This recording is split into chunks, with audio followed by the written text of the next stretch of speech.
이진우의 손에 잡히는 경제.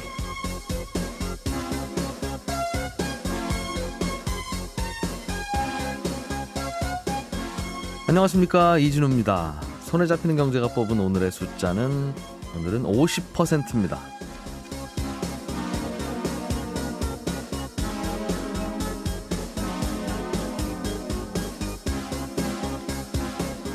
우리나라 제조업체들의 평균 영업이익률은 9%가 채 안 됩니다. 그러니까 1,000원짜리 물건 팔면 90원 정도 남을까 말까 한다는 얘기인데요.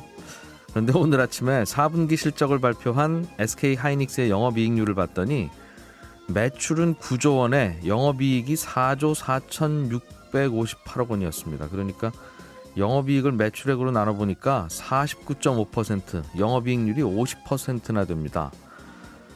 그러니까 직원들 월급 다 주고 마케팅비 다 쓰고 50원에 만든 물건을 100원에 갖다 팔고 있다는 뜻입니다.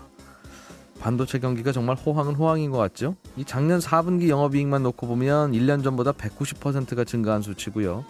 하이닉스의 작년 한 해 전체 실적을 놓고 보면 한 해 전보다 영업이익이 319%나 급증했습니다. 삼성전자도 반도체만 떼놓고 보면 이 반도체 부분의 영업이익률은 50%가 넘습니다. 그런데 6년 전에 SK가 이 하이닉스를 인수할 때 인수금액이 얼마였는지 기억하십니까? 3조 4천억 원이었습니다.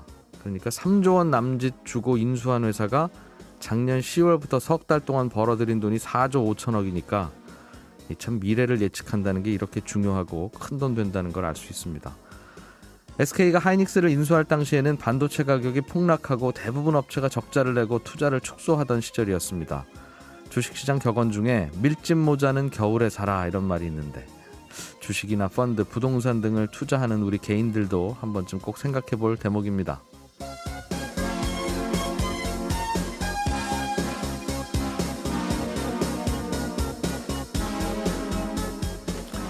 요즘은 밀짚 모자 잘 안 쓰고 다니니까 밀짚 모자를 겨울에 사라고 하면 그게 무슨 말인가 싶은데요. 이 밀짚 모자는 여름에 쓰고 다니는 모자입니다. 그러니까 값이 쌀 때 겨울에 사세요 이런 뜻입니다.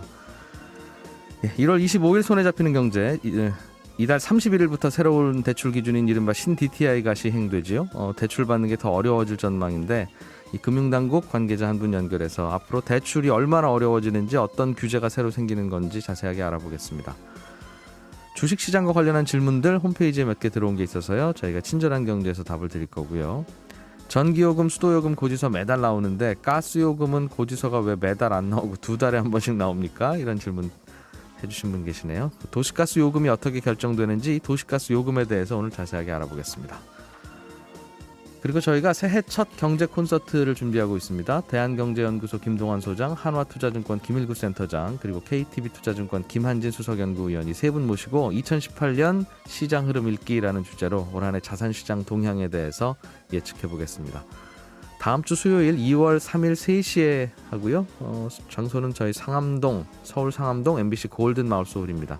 관심 있으신 분께서는 저희 홈페이지에 참가 신청해 주시면 저희가 초대권 보내드리겠습니다. 이번에도 많은 관심과 참여 부탁드리겠습니다. 자, 광고 잠깐 듣고 오겠습니다.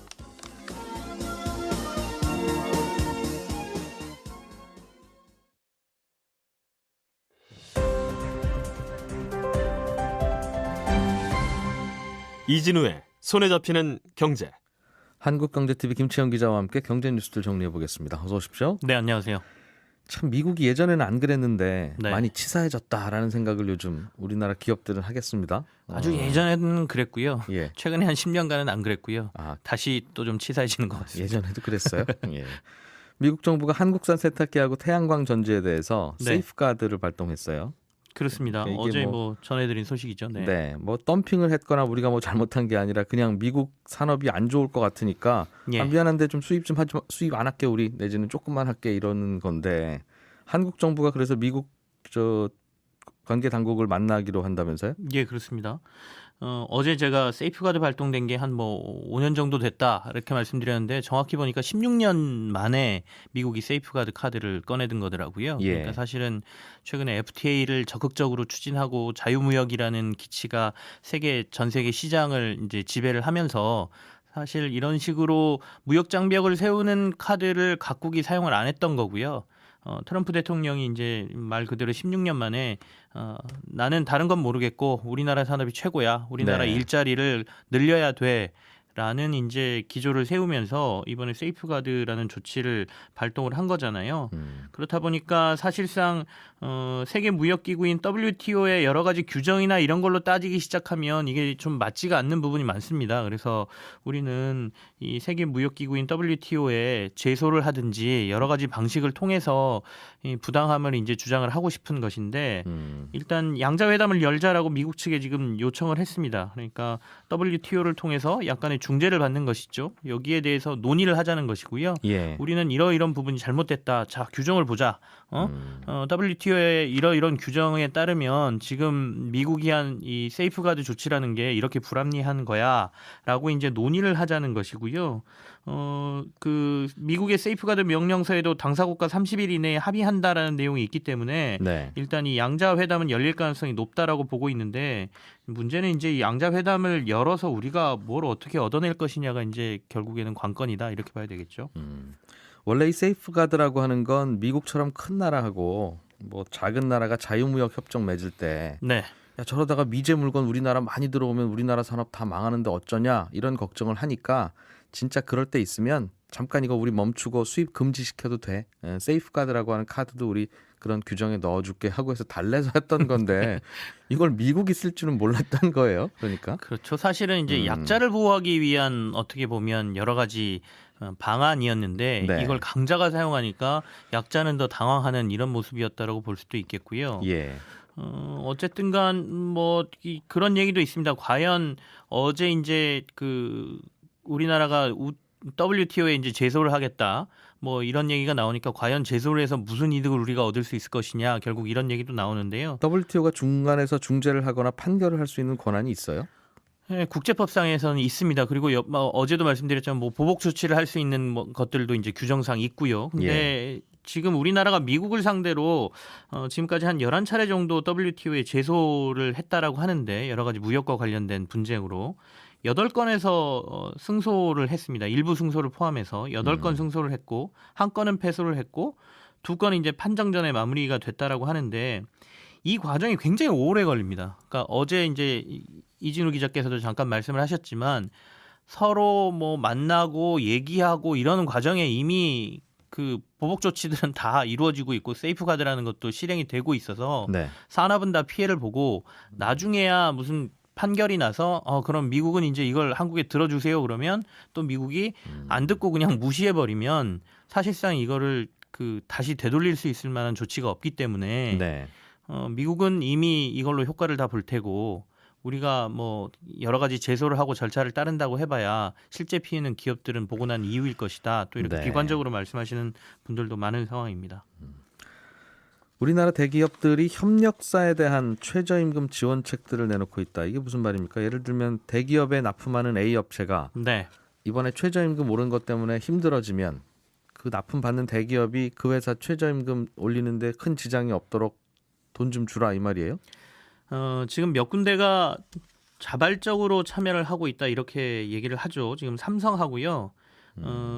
그 현대차 그룹이 일단 발표를 했습니다. 어제 이제 현대차 그룹이 2, 3차 협력사들의 최저임금 인상 부담을 덜어주기 위해서 1,500억 원을 지원하겠다 이렇게 얘기를 했고요. 500억 원은 이미 현대가 가지고 있는 상생기금을 통해서 지원금으로 나눠주고 1,000억 원 같은 경우에는 상생 펀드를 만들어서 이거는 이제 대출 형태로 필요하면 이렇게 대출해주는 방식으로 지원을 하겠다라고 발표를 했거든요. 이 중기부하고 같이 지금 얘기가 나왔기 때문에 정부가 혹시 기업을 이렇게 좀 압박한 거 아니냐라는 얘기도 지금 같이 좀 나오고 있는 상황이고요. 삼성 같은 경우에는 삼성전자가 지난주에 이제 그 협력업체들 이 만약에 이 최저임금으로 어렵다라고 하면 납품 단가와 관련돼서 조정을 좀 고려해 보겠다라는 얘기를 했습니다. 네. 그래서 사실은 이제 대기업들이 그동안 큰 이익을 얻는 과정에서 우리나라 대기업들이 여러 가지 이제 뭐 지적도 많이 받았지만 사실은 납품 기업들의 이 단가를 압박을 해서 이익률을 많이 올렸다라는 지적을 받았거든요. 그리고 일부는 또 그게 맞는 부분도 있었고요.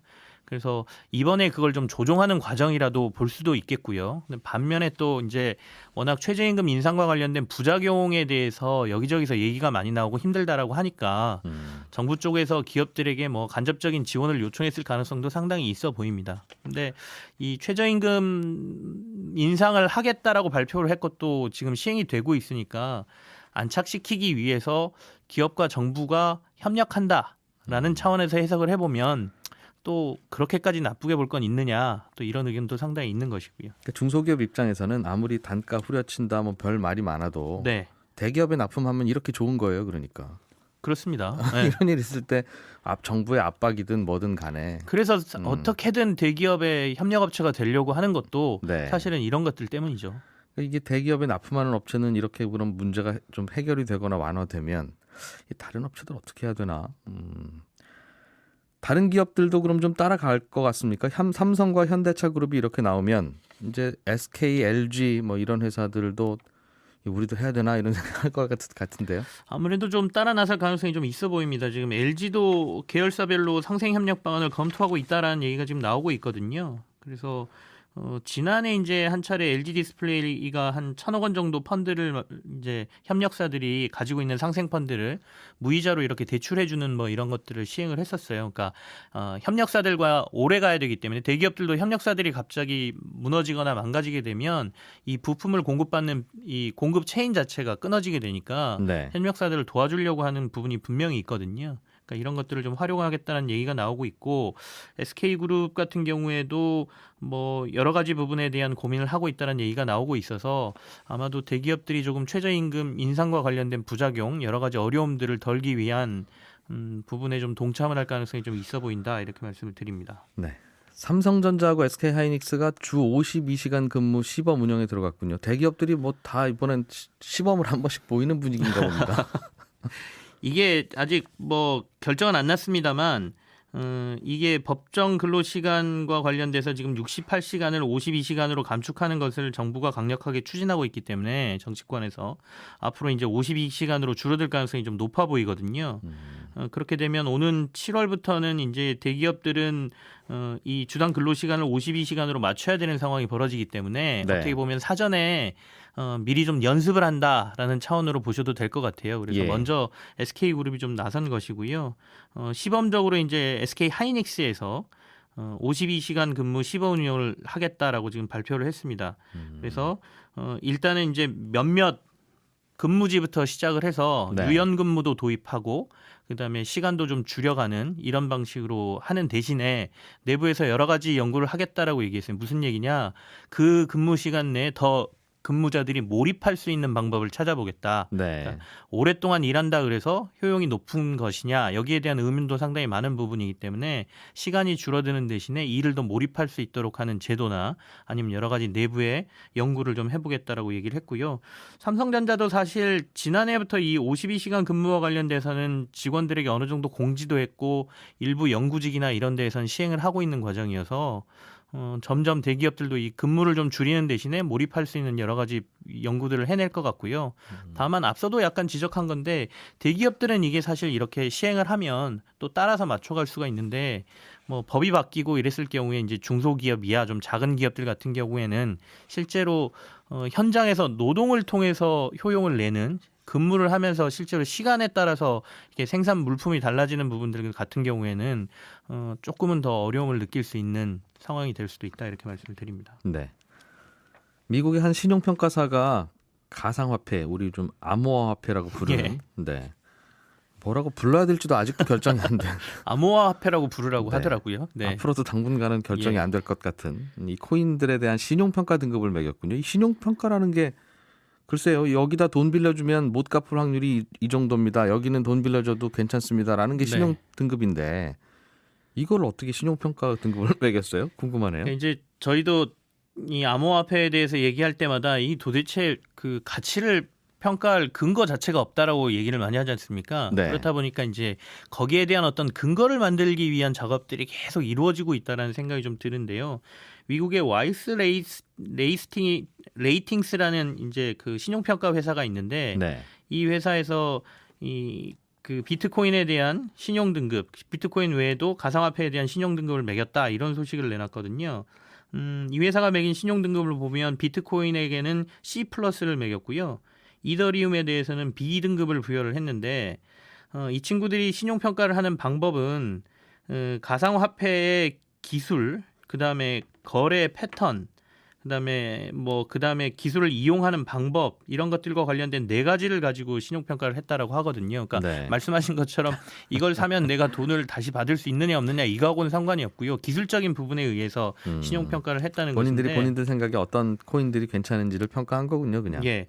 근데 이제 와이스 레이팅스라는 회사가 그럼 얼마나 신뢰도가 있는 회사냐의 문제가 생기지 않습니까? 근데 예. 뭐 저도 처음 들어본 회사고 아마도 이 방송을 들으시는 분들도 처음 들었다라고 생각하실 수가 있을 것 같아요. 그래서 그렇게 유명한 신용등급 평가 회사는 아닌데 앞서도 말씀드린 것처럼 지금 암호화폐에 있어서 이런 가치를 평가하기 위한 방법을 개발하려는 노력, 그다음에 그것과 관련돼서 이 시장을 빨리 선점하고자 하는 사람들이 늘어나고 있다라는 네. 것은 이런 뉴스에서 좀 확인할 수 있는 것 같습니다. 저도 늘 궁금한 부분이 블록체인과 암호화폐는 뗄래야 뗄 수 없는, 즉 네. 블록체인 기술을 개발하려면 암호화폐가 계속 거래가 돼야 된다는 설명까지는 들었는데, 그래서 그 블록체인이 활발해지고 사람들이 많이 사용하게 되면 그 암호화폐는 왜 가치가 오르느냐, 여기에 대해서 늘 고민이고 네. 질문을 던져도 뭐 뚜렷한 답도 못 받고, 그러니까 그 생태계가 활성화되면 그 생태계에서 얻어지는 수익으로 암호화폐 소유자들에게 배당을 해주는 거라면 그건 뭐 충분히 가치가 있을 수 있죠. 네. 근데 그게 아니라 그 생태계에서는 남는 돈이 하나도 없고 이건 자발적으로 돌아가는 생태계니까, 다만 이 암호화폐를 갖고 있으면 그 생태계에 접근할 수 있다는 일종의 입장권이라면 이걸 어떤 식으로 이걸 가치 평가를 해야 되는 겁니까? 이걸. 고민입니다. 그러니까 이런 시도가 계속해서 이루어질 것 같고요. 심지어는 증권사 중에 하나인 크레디트 스위스 같은 경우에는 얼마 전에 비트코인에 대한 적정 가격을 추정해서 발표하기도 했어요. 그 당시에 나왔던 가격은 달러 기준으로 6,000달러니까 우리 돈으로 하면 640만 원 정도거든요. 이게 적정 가격이다 이렇게 평가도 했는데 네. 그때 쓰인 평가 모델 같은 경우에는 거래 비트코인 사용자 수가 늘어나면 가격이 상승한다라는 이제 전제를 하나 깔고요.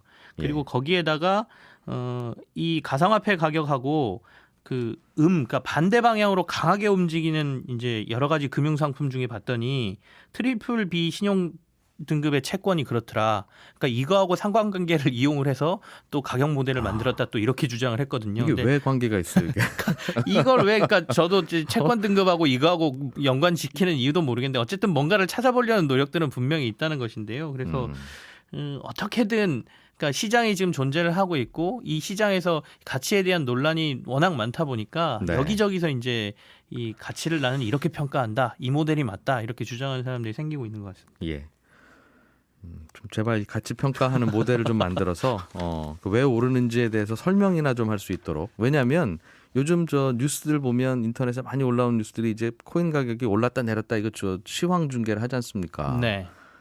김치영 기자도 주식시장에서 오랫동안 취재를 했는데 네.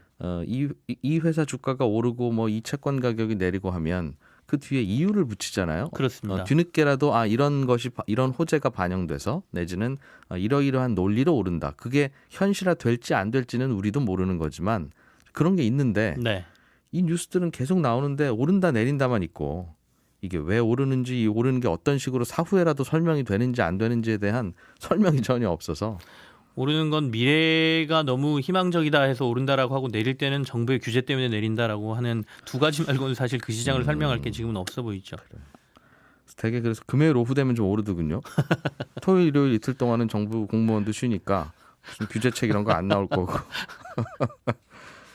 한국경제TV 김치영 기자였습니다. 고맙습니다. 네, 감사합니다. 알아야 될 것들 많이 안내를 해주고 눈높이에 딱 맞는 만인의 경제 과외 선생님. 다음 순서는 친절한 경제입니다. 예, 오늘은 주식시장과 관련한 질문 한두 개 풀어드리겠습니다. 김진호님께서 주식시장에서 외국인이 어떤 종목을 매수하면 그 종목은 주가가 오르는 경우가 많던데 왜 외국인이 사면 오릅니까? 이런 질문을 보내오셨어요.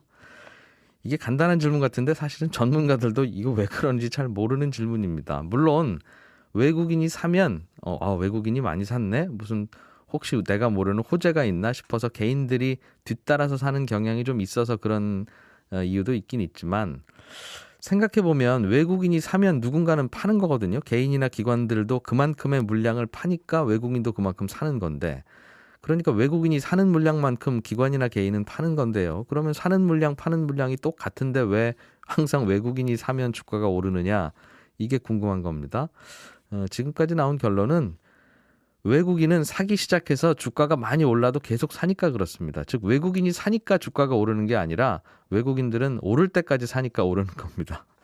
외국인이 사는 만큼 기관이나 개인은 파는데 결국은 누가 이기나 너는 팔고 나는 사고 해보자 그러면 결국은 돈 많은 사람이 이기잖아요. 그러니까 계속 사니까. 예를 들어서 한쪽은 군인이 10만 명이고 다른 한쪽은 군인이 100만 명이면 계속 백병전 하다 보면 군인 적은 쪽이 결국 지잖아요. 그래서 외국인이 매수하는 주식이 오르는 이유도 비슷합니다. 제일 큰 이유는 오를 때까지 사고 올라도 계속 더 사기 때문에 그렇죠. 그래서 이게 외국인이 산 주식이 오른다고 하는 게 외국인이 그만큼 뭐 보는 눈이 있다기보다는 팔 때도 쉽지 않을 겁니다. 본인들이 많이 사서 올린 거니까 본인들이 팔면 또 내려갈 텐데 잘 팔고 나오느냐도 봐야 그걸 알 수 있겠죠.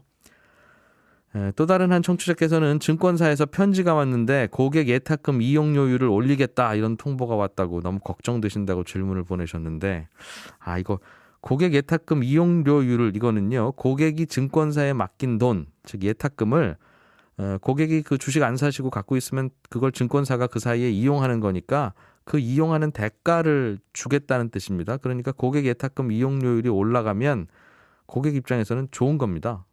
돈 맡기고 받는 이자가 이용료율이니까요. 이용료라고 하면 늘 항상 소비자들이 내는 걸로 생각하니까 그래서 뉘앙스가 그래서 걱정하신 것 같은데 고객 예탁금 이용료는 증권사가 손님한테 오히려 주는 돈입니다. 그러니까 올라간 게 좋은 건데요. 그래서 이 금융회사들이 용어를 쓸 때 좀 쉬운 용어를 써주면 좋은데 고객께서 맡기신 돈에 대한 이자를 저희가 올려드리겠습니다. 그러면 되는 걸 고객 예탁금 이용료율 인상 통보 이렇게 오니까 무슨 말씀인지 잘 친절한 경제였습니다.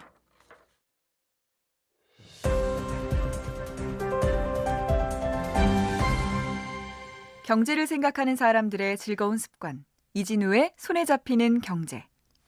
우리가 은행에 주택을 담보로 맡기고 돈을 빌리러 가면 그 은행은 우리가 이 돈 갚을 수 있는지 이 빚을 감당할 수 있는지 검사를 합니다. 물론 맡긴 주택에 대한 담보가 있긴 하지만 그래도 또 살펴보는 게 부채 상환 비율 DTI라는 건데요.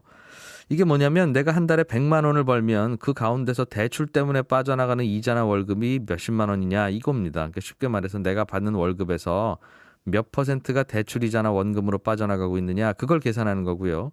그 비율이 50%가 넘으면 돈을 안 빌려줍니다. 왜냐하면 이걸로 생활비도 해야 되는데 이자 원금으로 다 나가면 이분 어떻게 사시나 이런 걱정이 드는 거죠. 그런데 다음 주 수요일인 31일부터는 이 DTI 규제를 조금 더 까다롭게 검사하는 걸로 정부가 방침을 정했습니다. 어떻게 달라지는지 금융위원회 이형주 금융정책과장을 전화로 연결했습니다. 안녕하십니까? 네, 안녕하세요. 예, 이걸 신 DTI라고 부르더군요. 조금 전에 제가 말씀드린 건 구 DTI의 개괄적인 설명이었고 어떻게 바뀌는 겁니까? 네, 신 DTI도 DTI하고 내용은 비슷합니다. 그러니까 결국은 돈을 빌리시는 분이 본인의 소득 범위 내에서 원리금 상환 부담을 져야 된다는 원칙이고요. 네. 다만 신 DTI는 과거 DTI에 비해서 상환 능력을 조금 더 정확하게 심사하자라는 의미입니다. 그래서 이제 부채 같은 경우는 예전에는 이제 신규로 주담대를 빌리시면 신규로 빌리는 주담대에 대해서만 원리금 상환 금액을 다 반영을 하고 기존에 이제 주담대가 하나 더 있으셨다 그러면 그 주담대에 대해서는 이자 상환액만 반영을 했습니다. 부채 부분에. 기존 대출이 원금도 상환하고 있는 거더라도 그렇습니다. 이자만 상환하는 걸로 보고 DTI를 계산했다는 말씀이군요. 그렇습니다. 왜 그랬을까요? 원금도 나가고 있으면 그 고객 계좌에서는 당연히 원금도 빠져나가고 있는 걸 텐데 대출을 좀 더 많이 해주려고 그랬나 봅니다. 그러니까 과거에 이제 DTI라는 게 새로 도입이 되면서 없던 이제 그 규제가 들어오니까 그 대출 받으시는 분이 좀 부담을 많이 느끼실 수가 있어서 그 부담을 조금 합리적으로 조정해 드린다는 측면도 있었던 것 같고요.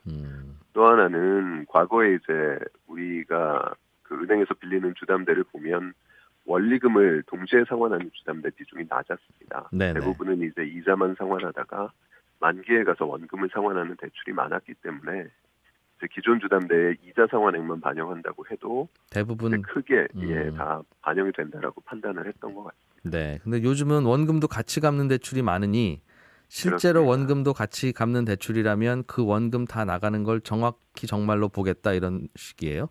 그런 식이기도 하고 네. 사실은 저희 이제 정부 입장에서 보기에는 이자만 갚는 대출은 조금 위험한 대출이기 때문에 네.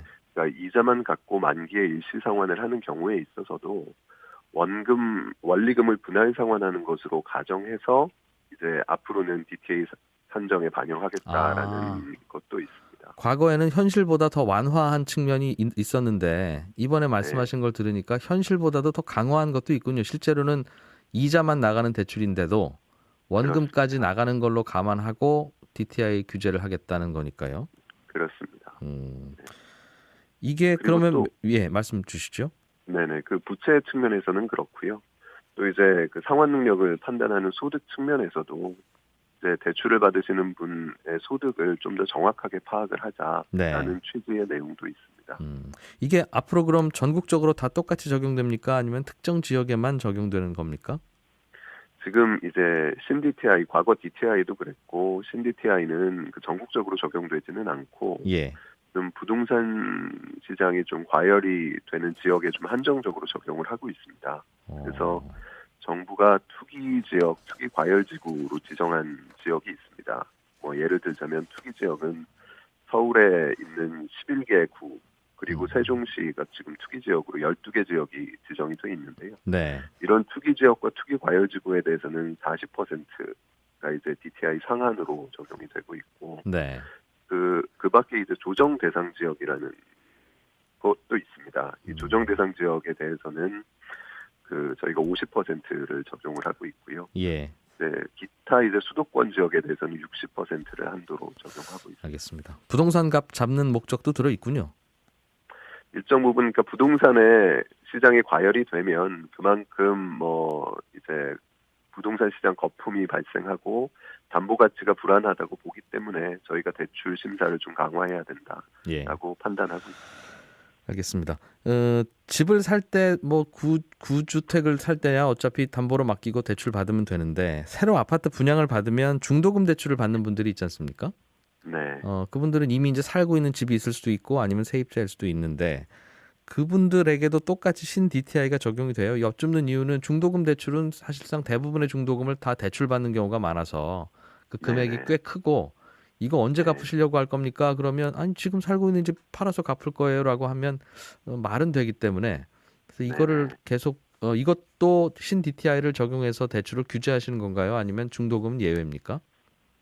이거 이 부분은 좀 정확하게 설명을 드려야 될 것 같은데요. 네. 신규로 중도금 대출을 받으실 때는 이제 말씀하신 대로 중도금은 만기가 짧습니다. 보통 3년 이내 짧은 만기이기 때문에 아까 말씀드린 대로 만기 내에 대출을 전체로 상환한다라는 식으로 DTI를 산정하면 비율이 너무 높아져서 네. 중도금을 받지 못하는 상황이 됩니다. 네. 그래서 이제 신규 중도금에 대해서는 신DTI를 적용을 하지는 않습니다. 다만 입주 시점에 잔금을 이제 납입하는 시점에서 잔금 대출을 받으실 때 신DTI를 적용을 받으시게 되고요. 그리고 또 이제 분양권을 받아서 중도금을 받으신 분이 다른 주택을 또 하나 사기 위해서 신규로 주담대를 받으시는 경우가 있습니다. 네네. 이때는 기존에 받았던 중도금 대출의 상환 부담을 신DTI에 반영을 하는데요. 그때는 주담대 만기 3년 이내 짧은 만기로 반영하는 게 아니라 저희가 한 25년 동안 나눠 갚는다는 전제로 해서 원리금 상환에 반영을 해드리고 있습니다. 네, 알겠습니다. 이 DTI 규제라고 하는 건 소득 대비 대출금이 얼마나 되나 이걸 이제 고민하는 부분이라서 소득이라고 하는 걸 어떻게 판단해 주느냐도 대출 받을 때 관건이 될 텐데 샐러리맨들이야 월급 받는 게 딱 투명하게 나오니까 그게 내 소득이고 다른 이견이 없습니다만 자영업 하시는 분들은 뭐를 소득으로 보고 있습니까 지금? 저희가 사실 소득은 이번에 신DTI가 그 새로운 규제의 핵심은 소득이 이제 입증 가능한 소득을 우선적으로 그 고려하자라는 거여서요. 네. 자영업자이신 분이나 근로소득을 가지시는 분이나 다 이제 납세 증명서를 가지고 있으시면 그 납세 증명으로 모든 소득을 인정받으실 수가 있습니다. 네. 근데 다만 이제 납세 증명이 없으신 경우에는 뭐 건강보험료 그 납부 증명이라든지 또는 뭐 아주 그런 것도 없으신 분들은 신용카드 사용액 같은 것도 이제 저희가 그걸 근거로 소득액을 산출은 해드리는데 네. 그런 경우는 아까 말씀드린 대로 이제 입증 가능하다 정확성이 좀 떨어지니까 네. 그런 이제 건강보험 납입료 같은 것을 저희는 이제 인정소득이라고 하는데 그 경우에는 산출된 금액의 한 95%까지만 소득으로 인정을 해드리고요. 예. 그다음에 이제 카드 사용액 같은 경우는 저희가 신고소득이라고 하는데 그 경우는 90%까지만 저희가 소득을 인정해드리고 있습니다. 그것이 과거에 비해서 좀 더 강화된 기준인가요? 아니면 과거에도 그랬었습니까? 과거보다 강화된 기준입니다. 과거에는 그런 말씀하셨던 비율의 100%를 다 인정해 줬는데 과거보다 5 내지 10%는 깎아서 인정하겠다 이 말인가요? 그렇습니다. 알겠습니다. 대출 받는 분의 소득만 봅니까? 아니면 부부의 경우에는 맞벌이를 하지만 남편이나 아내 명의로 아파트를 사는 경우도 있고 그러면 네네. 대출도 그분 명의로만 받을 텐데 아니 네네. 이거 이자는 남편이랑 같이 벌어서 갚을 겁니다라고 하면 그거는 인정해 주나요? 그 배우자가 다른 주담대가 없으실 경우에는 네. 그 두 분의 부부의 소득을 합산해서 인정을 해드리고 있습니다. 하나 받았지만 연봉이 많은 분이라 이것도 충분히 갚고 여기에도 여전히 여유가 있습니다라는 것도 입증은 될 텐데 네, 근데 그거는 안 됩니까? 배우자분이 다른 주담대를 가지고 계시면 그 주담대 한도를 받으실 때 본인의 소득을 써서 DTI 산정을 받으셨을 거기 때문에 예. 그런 것까지 저희가 이제 합산해드리진 아직 않고 있고. 거기에 남더라도 네. 알겠습니다. 가능하면 다주택 하지 말라는 뉘앙스가 정책에 반영돼 있네요. 말씀 들어보니. 네, 그 다주택자 자체가 문제라기보다는 결국은 다주택을 하시게 되면 저희 DTI는 이 소득 범위 내에서 원리금 상환을 하자 그런 취지이기 때문에 네. 그 대출을 많이 일으켜서 담보 가치가 충분하다고 하더라도 자신의 이제 소득 범위를 넘어서는 대출을 일으키는 것은 좀 억제해야 된다라는 취지로 알겠습니다. 이 대출은 집을 새로 살 때만 적용되는 규제입니까? 아니면 기존에 자영업 하시는 분들이 예를 들면 사업자금 좀 더 필요하거나 하면 기존의 주택에서 대출을 좀 더 일으켜서 생활자금으로 쓰는 경우도 있는데 그 목적과 네네. 무관하게 이 신DTI는 똑같이 적용되나요? 그렇습니다. 구입 목적뿐만 아니라 네. 말씀하신 것도 이제 주택담보대출을 쓰실 때는 다 적용입니다. 알겠습니다. 두 번째 주택을 사시는 분들 다주택자의 입장에서는 두 번째 주택은 월세를 놓을 텐데요. 전세를 끼고 사는 거라면 어차피 대출 신청 안 하셨을 테니까 대부분은 당연히 월세를 받을 텐데 그 월세를 미래에 받을 거니까 그게 미래에 내 소득이 될 거고 그러니 그 소득을 내 소득으로 반영해 달라는 거는 허용이 되나요? 아니면 기존에 이미 다른 소득이 있으셔야 추가 대출이 됩니다. 이런 쪽입니까? 이게 이제 월세를 하시겠다라고 이제 빌리실 때 말씀은 하실 수 있는데 네. 대출을 하는 입장에서는 그걸 이제 담보할 수 있는 수단이 없으니까 이 대출을 받으셔서 전세로 하실지 월세로 하실지 또는 재매각을 하실지는 네. 받으신 분이 또 뒤에 상황에 따라서 달라지시잖아요.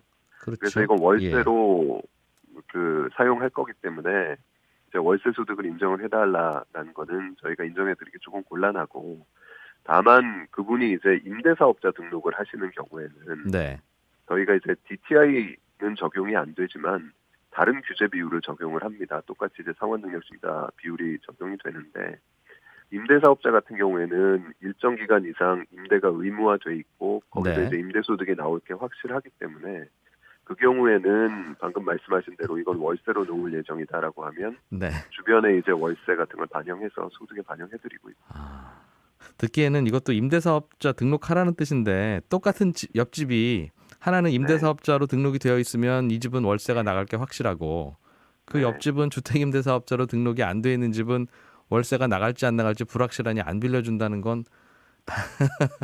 근데 그거는 이렇게 네. 이해를 하시면 될 것 같아요. 임대사업자는 예. 그러니까 의무 임대 기간이 있습니다. 네. 의무 임대 기간 내에는 주택을 매각을 못하게 돼 있습니다. 그럼 과태료가 나오고 그렇죠. 예. 그렇습니다. 그러니까 이제 돈을 빌려주는 금융기관 입장에서는 여기서는 당연히 한동안 임대소득이 나오겠구나라고 예상이 가능하고요. 네. 임대소득 사업자로 등록을 하지 않으신 분은 내일 당장 주택을 매각할 수도 있는 거거든요. 그러면 그 오늘- 대출은 당연히 갚아야 되잖아요. 내일 당장. 그러니 금융회사는 걱정 안 해도 되는 거 아닙니까? 근데 이건 금융회사의 문제라기보다는 네. 저희가 아까 말씀드렸듯이 차주가 소득 범위 내에서 대출을 받아야 된다라는 취지니까요. 예. 알겠습니다. 이게 일시적으로 2주택자 되는 분들은 중간에 돈이 좀 어려울 때가 있는데 그것은 혹시 뭐 예외 규정은 없습니까? 대체로는 집을 새로 사고 원래 구주택을 파는 경우들이 많아서. 네네. 그 일시적인 2주택자에 대해서는 저희가 예외를 조금 인정해드리고 있고요. 네. 네, 그 보통은 이제 저희가 그 일시적 2주택자, 그러니까 2주택을 가지지 못하는 지역이 있습니다. 투기 지역 같은 경우에는 주담대가 이제 한 건으로 제한이 되는데, 네. 고 이제 일시적인 2주택 말씀하신 대로 이사 목적으로 주택을 새로 구입하고 하시는 분들은 그 범위 내에서 이제 주담대를 추가로 받으실 수 있게 운영을 하고 있고요. 예. 네. 알겠습니다. 말씀하신 이 신DTI라고 하는 게 이달 말부터 적용되는 거죠? 이달 말부터 대출 신청을 하는 분들에게 적용된다 이렇게 이해하면 됩니까? 그렇습니다. 네. 알겠습니다. 정책 고민하느라고 고생 많으셨어요. 금융위원회 이형주 금융정책과장이었습니다. 고맙습니다. 감사합니다.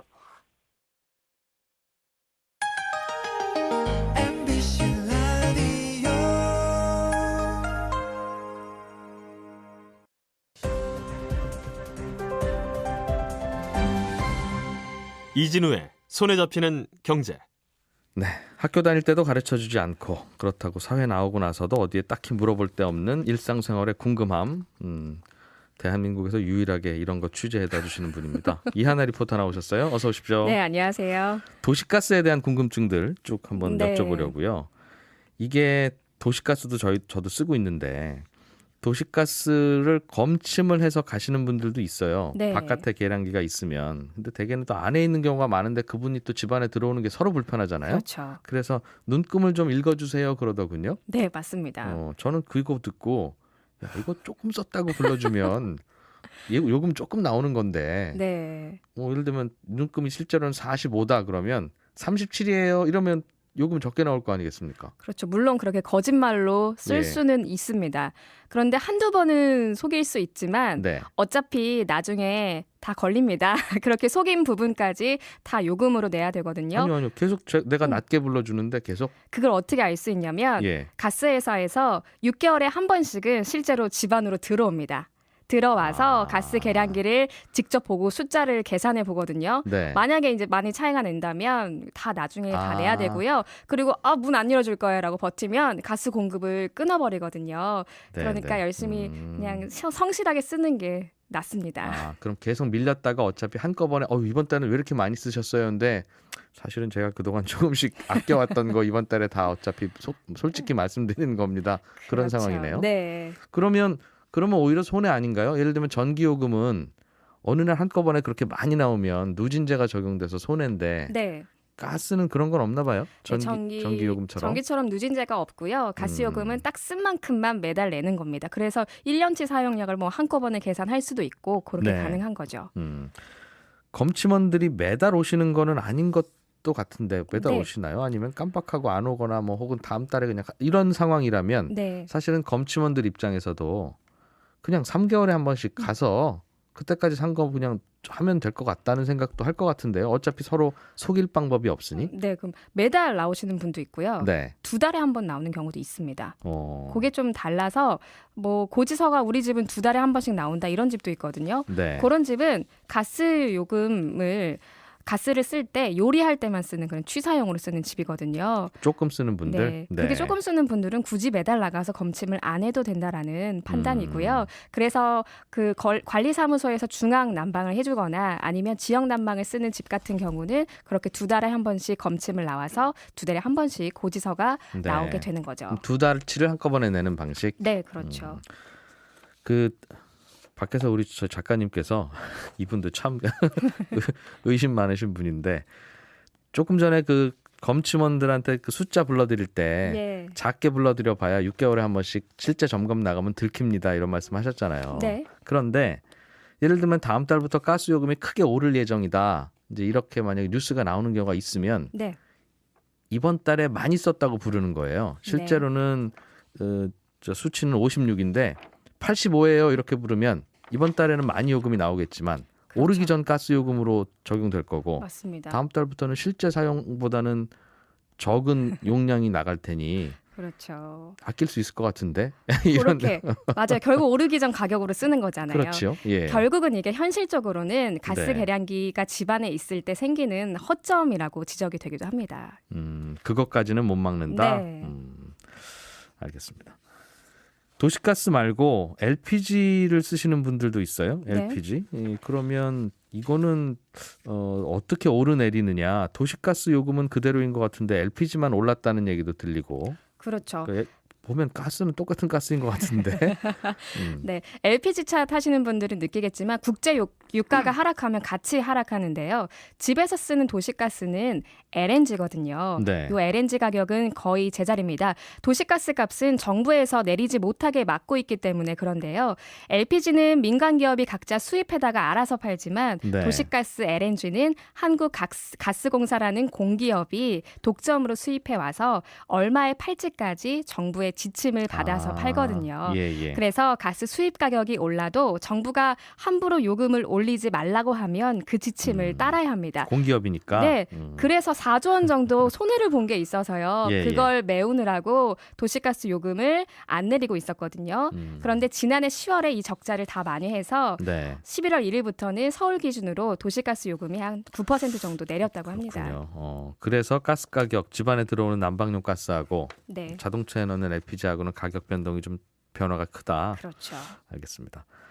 가스 요금은 뭐 이 정도로 하고 전기 요금도요. 전기 요금은 뭐 집안에서 쓰는 게 어차피 비슷하니까 그거야 더 아낄래야 아낄 방법은 전기 덜 쓰는 거밖에 없는데 네. 자영업 하는 분들은 계약 전력을 얼마로 하느냐에 따라서 또 요금이 다르고 해서 네. 이거는 좀 조정해서 아낄 방법이 없나 이런 고민들 하시던데요. 그렇죠. 예. 계약 전략이라 하면 사용할 때 미리 한 달 사용량을 예상해서 이제 한전과 계약을 맺는 건데요. 네. 이게 1시간에 최대 몇 킬로와트를 쓸 건지 정해서 계약을 맺는 거거든요. 네. 뭐 예를 들어서 1시간에 전기 다 꼽아서 가동을 하면 최대 5킬로와트를 쓸 것 같다. 이러면 네. 5킬로와트로 계약을 하는 겁니다. 피크 때 얼마나 쓸지를 감안해서. 그렇죠. 네. 그런데 5킬로와트 이상을 초과해서 쓰지 말라는 계약이거든요. 네. 근데 그걸 넘으면 초과분에 대해서는 따로 뭐 1.5배에서 3배 사이의 초과 비싼 요금 부담금이 물겠네요. 있습니다. 예. 그래서 말씀하신 것처럼 계약 전력을 잘 따져야 되는데요. 네. 대부분은 이전 주인이 쓰던 대로 아니면 주변에서 권하는 대로 굉장히 높은 킬로와트로 계약을 되어 하기 있거나 때문에 아니면 괜히 낮게 해서 피크 타임 때 괜히 과태료 물고 부담금을 있거나 내기도 부담금 하지요. 물고 있거나. 그래서 따질 때 1년 동안 가장 많이 쓴 달 있죠. 그 달을 알겠어요. 따져봐서 조절을 하셔야 새어나가는 돈을 막을 수 있습니다. 이하나 리포터였습니다. 고맙습니다. 네, 고맙습니다. 예, 제가 시작할 때 저희 콘서트 수요일 날 한다고 말씀드렸나요? 다음 주 토요일입니다. 2월 3일이고요. 예, 많은 신청 바랍니다. 손에 잡히는 경제는 여기까지입니다. 내일 뵐게요.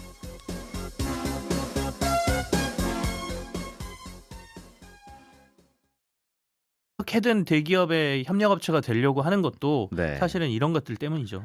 이게 대기업에 납품하는 업체는 이렇게 그런 문제가 좀 해결이 되거나 완화되면 다른 업체들 어떻게 해야 되나? 다른 기업들도 그럼 좀 따라갈 것 같습니까? 삼성과 현대차 그룹이 이렇게 나오면 이제 SK, LG 뭐 이런 회사들도 우리도 해야 되나 이런 생각할 것 같은데요. 아무래도 좀 따라 나설 가능성이 좀 있어 보입니다. 지금 LG도 계열사별로 상생 협력 방안을 검토하고 있다라는 얘기가 지금 나오고 있거든요. 그래서 지난해 이제 한 차례 LG 디스플레이가 한 1,000억 원 정도 펀드를 이제 협력사들이 가지고 있는 상생 펀드를 무이자로 이렇게 대출해주는 뭐 이런 것들을 시행을 했었어요. 그러니까 협력사들과 오래 가야 되기 때문에 대기업들도 협력사들이 갑자기 무너지거나 망가지게 되면 이 부품을 공급받는 이 공급 체인 자체가 끊어지게 되니까 네. 협력사들을 도와주려고 하는 부분이 분명히 있거든요. 그러니까 이런 것들을 좀 활용하겠다는 얘기가 나오고 있고 SK그룹 같은 경우에도 뭐 여러 가지 부분에 대한 고민을 하고 있다는 얘기가 나오고 있어서 아마도 대기업들이 조금 최저임금 인상과 관련된 부작용 여러 가지 어려움들을 덜기 위한 부분에 좀 동참을 할 가능성이 좀 있어 보인다 이렇게 말씀을 드립니다. 네. 삼성전자하고 SK하이닉스가 주 52시간 근무 시범 운영에 들어갔군요. 대기업들이 뭐 다 이번엔 시범을 한 번씩 보이는 분위기인가 봅니다. 이게 아직 뭐 결정은 안 났습니다만 이게 법정 근로시간과 관련돼서 지금 68시간을 52시간으로 감축하는 것을 정부가 강력하게 추진하고 있기 때문에 정치권에서 앞으로 이제 52시간으로 줄어들 가능성이 좀 높아 보이거든요. 그렇게 되면 오는 7월부터는 이제 대기업들은 이 주당 근로시간을 52시간으로 맞춰야 되는 상황이 벌어지기 때문에 네. 어떻게 보면 사전에 미리 좀 연습을 한다라는 차원으로 보셔도 될 것 같아요. 그래서 예. 먼저 SK그룹이 좀 나선 것이고요. 시범적으로 이제 SK하이닉스에서 52시간 근무 시범 운영을 하겠다라고 지금 발표를 했습니다. 그래서 일단은 이제 몇몇 근무지부터 시작을 해서 네. 유연 근무도 도입하고 그다음에 시간도 좀 줄여가는 이런 방식으로 하는 대신에 내부에서 여러 가지 연구를 하겠다라고 얘기했어요. 무슨 얘기냐? 그 근무 시간 내에 더 근무자들이 몰입할 수 있는 방법을 찾아보겠다. 네. 오랫동안 일한다 그래서 효용이 높은 것이냐 여기에 대한 의문도 상당히 많은 부분이기 때문에 시간이 줄어드는 대신에 일을 더 몰입할 수 있도록 하는 제도나 아니면 여러 가지 내부의 연구를 좀 해보겠다라고 얘기를 했고요. 삼성전자도 사실 지난해부터 이 52시간 근무와 관련돼서는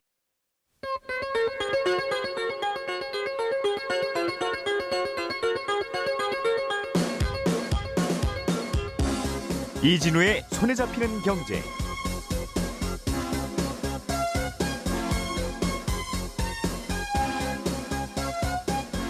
안녕하십니까, 이진우입니다. 손에 잡히는 경제가 뽑은 오늘의 숫자는 오늘은 50%입니다.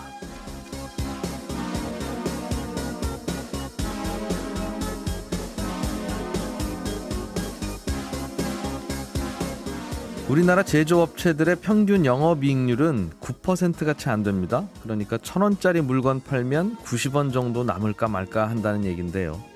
그런데 오늘 아침에 4분기 실적을 발표한 SK하이닉스의 영업이익률을 봤더니 매출은 9조 원에 영업이익이 4조 4,658억 원이었습니다. 그러니까 영업이익을 매출액으로 나눠보니까 49.5%, 영업이익률이 50%나 됩니다. 그러니까 직원들 월급 다 주고 마케팅비 다 쓰고 50원에 만든 물건을 100원에 갖다 팔고 있다는 뜻입니다. 반도체 경기가 정말 호황은 호황인 것 같죠? 이 작년 4분기 영업이익만 놓고 보면 1년 전보다 190%가 증가한 수치고요. 하이닉스의 작년 한 해 전체 실적을 놓고 보면 한 해 전보다 영업이익이 319%나 급증했습니다. 삼성전자도 반도체만 떼놓고 보면 이 반도체 부분의 영업이익률은 50%가 넘습니다. 그런데 6년 전에 SK가 이 하이닉스를 인수할 때 인수 금액이 얼마였는지 기억하십니까? 3조 4천억 원이었습니다. 그러니까 3조 원 남짓 주고 인수한 회사가 작년 10월부터 석 달 동안 벌어들인 돈이 4조 5천억이니까 참 미래를 예측한다는 게 이렇게 중요하고 큰 돈 된다는 걸 알 수 있습니다. SK가 하이닉스를 인수할 당시에는 반도체 가격이 폭락하고 대부분 업체가 적자를 내고 투자를 축소하던 시절이었습니다.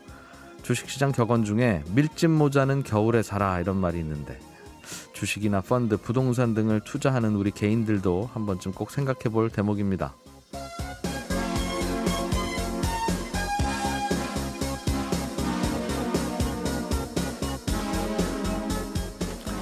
요즘은 밀짚 모자 잘 안 쓰고 다니니까 밀짚 모자를 겨울에 사라고 하면 그게 무슨 말인가 싶은데요. 이 밀짚 모자는 여름에 쓰고 다니는 모자입니다. 그러니까 값이 쌀 때 겨울에 사세요 이런 뜻입니다. 1월 25일 손에 잡히는 경제, 이달 31일부터 새로운 대출 기준인 이른바 신DT 보니까 사실상 세계 무역기구인 WTO의 여러 가지 규정이나 이런 걸로 따지기 시작하면 이게 좀 맞지가 않는 부분이 많습니다. 그래서 우리는 이 세계 무역기구인 WTO에 제소를 하든지 여러 가지 방식을 통해서 이 부당함을 이제 주장을 하고 싶은 것인데 일단 양자회담을 열자라고 미국 측에 지금 요청을 했습니다. 그러니까 WTO를 통해서 약간의 중재를 받는 것이죠. 여기에 대해서 논의를 하자는 것이고요. 예. 우리는 이러이런 부분이 잘못됐다. 자, 규정을 보자.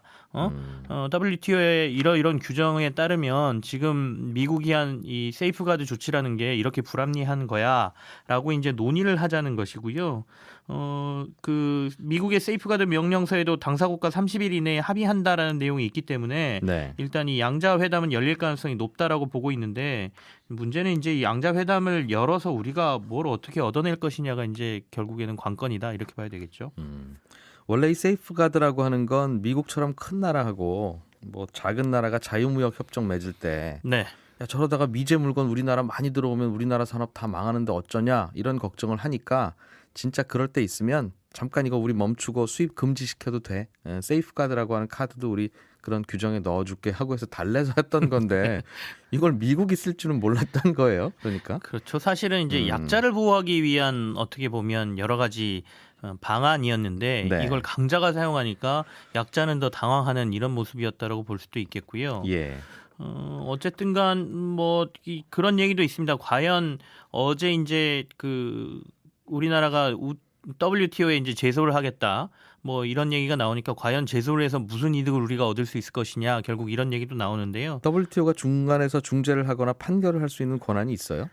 네, 국제법상에서는 있습니다. 그리고 어제도 말씀드렸지만 뭐 보복 조치를 할 수 있는 것들도 이제 규정상 있고요. 근데 지금 우리나라가 미국을 상대로 지금까지 한 11차례 정도 WTO에 제소를 했다라고 하는데 여러 가지 무역과 관련된 분쟁으로 8건에서 승소를 했습니다. 일부 승소를 포함해서 8건 승소를 했고 한 건은 패소를 했고 2건은 이제 판정전에 마무리가 됐다라고 하는데 이 과정이 굉장히 오래 걸립니다. 그러니까 어제 이제 이진우 기자께서도 잠깐 말씀을 하셨지만 서로 뭐 만나고 얘기하고 이러는 과정에 이미 그 보복 조치들은 다 이루어지고 있고 세이프가드라는 것도 실행이 되고 있어서 네. 산업은 다 피해를 보고 나중에야 무슨 판결이 나서 그럼 미국은 이제 이걸 한국에 들어주세요 그러면 또 미국이 TI가 시행되지요. 대출 받는 게 더 어려워질 전망인데 이 금융당국 관계자 한 분 연결해서 앞으로 대출이 얼마나 어려워지는지 어떤 규제가 새로 생기는 건지 자세하게 알아보겠습니다. 주식시장과 관련한 질문들 홈페이지에 몇 개 들어온 게 있어서요. 저희가 친절한 경제에서 답을 드릴 거고요. 전기요금, 수도요금 고지서 매달 나오는데 가스요금은 고지서가 왜 매달 안 나오고 2달에 한 번씩 나옵니까? 이런 질문 해주신 분 계시네요. 도시가스 요금이 어떻게 결정되는지 도시가스 요금에 대해서 오늘 자세하게 알아보겠습니다. 그리고 저희가 새해 첫 경제 콘서트를 준비하고 있습니다. 대한경제연구소 김동환 소장, 한화투자증권 김일구 센터장, 그리고 KTB투자증권 김한진 수석연구위원이 세 분 모시고 2018년 시장 흐름 읽기라는 주제로 올 한해 자산시장 동향에 대해서 예측해 보겠습니다. 다음 주 수요일 2월 3일 3시에 하고요. 장소는 저희 상암동, 서울 상암동 MBC 골든 마을소홀입니다. 관심 있으신 분께서는 저희 홈페이지에 참가 신청해 주시면 저희가 초대권 보내드리겠습니다. 이번에도 많은 관심과 참여 부탁드리겠습니다. 자, 광고 잠깐 듣고 오겠습니다.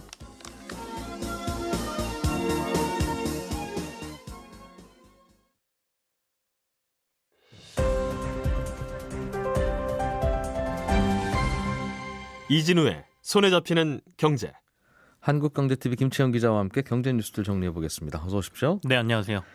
참 미국이 예전에는 안 그랬는데 네. 많이 치사해졌다라는 생각을 요즘 우리나라 기업들은 하겠습니다. 아주 예전에는 그랬고요. 예. 최근에 한 10년간은 안 그랬고요. 아, 다시 또 좀 치사해지는 것 같습니다. 예전에도 그랬어요. 예. 미국 정부가 한국산 세탁기하고 태양광 전지에 대해서 네. 세이프가드를 발동했어요. 그렇습니다. 이게 어제 뭐- 전해드린 소식이죠. 네. 네, 뭐 덤핑을 했거나 우리가 뭐 잘못한 게 아니라 그냥 미국 산업이 안 좋을 것 같으니까 예. 아, 미안한데 좀 수입 좀 하지 수입 안 할게 우리 내지는 조금만 할게 이러는 건데 한국 정부가 그래서 미국 관계 당국을 만나기로 한다면서요? 예, 그렇습니다. 어제 제가 세이프가드 발동된 게 한 5년 정도 됐다 이렇게 말씀드렸는데 정확히 보니까 16년 만에 미국이 세이프가드 카드를 꺼내든 거더라고요. 예. 그러니까 사실은 최근에 FTA를 적극적으로 추진하고 자유무역이라는 기치가 전 세계 시장을 이제 지배를 하면서 사실 이런 식으로 무역 장벽을 세우는 카드를 각국이 사용을 안 했던 거고요. 트럼프 대통령이 이제 말 그대로 16년 만에 나는 다른 건 모르겠고 우리나라 산업이 최고야. 우리나라 네. 일자리를 늘려야 돼라는 이제 기조를 세우면서 이번에 세이프가드라는 조치를 발동을 한 거잖아요. 그렇다 보니 안 듣고 그냥 무시해 버리면 사실상 이거를 다시 되돌릴 수 있을 만한 조치가 없기 때문에 네. 미국은 이미 이걸로 효과를 다 볼 테고 우리가 뭐 여러 가지 제소를 하고 절차를 따른다고 해봐야 실제 피해는 기업들은 보고 난 이후일 것이다. 또 이렇게 네. 비관적으로 말씀하시는 분들도 많은 상황입니다. 우리나라 대기업들이 협력사에 대한 최저임금 지원책들을 내놓고 있다. 이게 무슨 말입니까? 예를 들면 대기업에 납품하는 A 업체가 네. 이번에 최저임금 오른 것 때문에 힘들어지면 그 납품 받는 대기업이 그 회사 최저임금 올리는데 큰 지장이 없도록 돈 좀 주라 이 말이에요? 지금 몇 군데가 자발적으로 참여를 하고 있다 이렇게 얘기를 하죠. 지금 삼성하고요. 그 현대차그룹이 일단 발표를 했습니다. 어제 이제 현대차그룹이 2, 3차 협력사들의 최저임금 인상 부담을 덜어주기 위해서 1,500억 원을 지원하겠다 이렇게 얘기를 했고요. 500억 원은 이미 현대가 가지고 있는 상생기금을 통해서 지원금으로 나눠주고 1,000억 원 같은 경우에는 상생 펀드를 만들어서 이건 이제 대출 형태로 필요하면 이렇게 대출해주는 방식으로 지원을 하겠다라고 발표를 했거든요. 이 중기부하고 같이 지금 얘기가 나왔기 때문에 정부가 혹시 기업을 이렇게 좀 압박한 거 아니냐라는 얘기도 지금 같이 좀 나오고 있는 상황이고요. 삼성 같은 경우에는 삼성전자가 지난주에 이제 그 협력업체들 이 만약에 이 최저임금으로 어렵다라고 하면 납품 단가와 관련돼서 조정을 좀 고려해 보겠다라는 얘기를 했습니다. 네. 그래서 사실은 이제 대기업들이 그동안 큰 이익을 얻는 과정에서 우리나라 대기업들이 여러 가지 이제 뭐 지적도 많이 받았지만 사실은 납품 기업들의 이 단가를 압박을 해서 이익률을 많이 올렸다라는 지적을 받았거든요. 그리고 일부는 또 그게 맞는 부분도 있었고요. 그래서 이번에 그걸 좀 조정하는 과정이라도 볼 수도 있겠고요. 근데 반면에 또 이제 워낙 최저임금 인상과 관련된 부작용에 대해서 여기저기서 얘기가 많이 나오고 힘들다라고 하니까 정부 쪽에서 기업들에게 뭐 간접적인 지원을 요청했을 가능성도 상당히 있어 보입니다. 근데 이 최저임금 인상을 하겠다라고 발표를 했고 지금 시행이 되고 있으니까 안착시키기 위해서 기업과 정부가 협력한다라는 차원에서 해석을 해보면 또 그렇게까지 나쁘게 볼 건 있느냐 또 이런 의견도 상당히 있는 것이고요. 중소기업 입장에서는 아무리 단가 후려친다 뭐 별 말이 많아도 네, 대기업에 납품하면 이렇게 좋은 거예요. 그러니까 그렇습니다. 네. 이런 일 있을 때 정부의 압박이든 뭐든 간에 그래서 어떤